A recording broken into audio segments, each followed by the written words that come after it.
Il était une fois, au temps du bon roi Arthur, un pauvre laboureur et sa femme qui se lamentaient beaucoup de ne pas avoir de fils. C'était pour eux deux une désolation.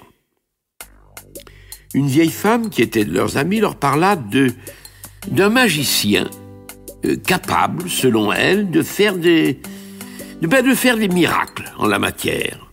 Un jour, ce pauvre homme partit donc supplier Merlin, l'enchanteur, de lui accorder d'avoir à tout prix un fils. Fût-il un géant ou un tout petit nain, écoutez, même si celui-ci ne devait pas être plus grand que le pouce d'une main.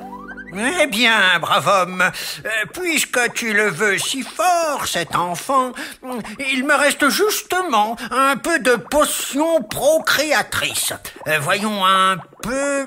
ce flacon. Merlin observa longtemps la fiole où flottait un étrange mélange bleu foncé.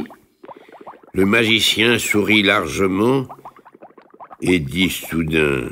Eh bien, ce tout petit enfant que tu désires tant, je te l'accorde. Rentre chez toi, et ton vœu sera exaucé d'ici peu. Même d'ici très peu. Comme chacun sait, Merlin l'enchanteur, tout-puissant personnage qui fut, avait parfois des façons facétieuses de faire les choses. Et lorsque l'homme rentra chez lui, il trouva sa femme en train de bercer un minuscule, mais alors, très minuscule bébé qui, en 4 minutes de temps, atteignit sa taille définitive, la taille du pouce de son père. Par la fenêtre ouverte, il se produisit un nouveau miracle.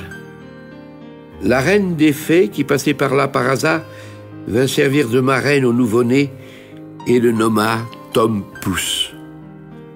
Mais, prise de compassion à l'idée que le destin d'un homme pût être de rester toujours si petit, elle prédit dans le secret de son cœur que celui-ci deviendrait grand lorsqu'un jour, par son courage, il mériterait de le devenir.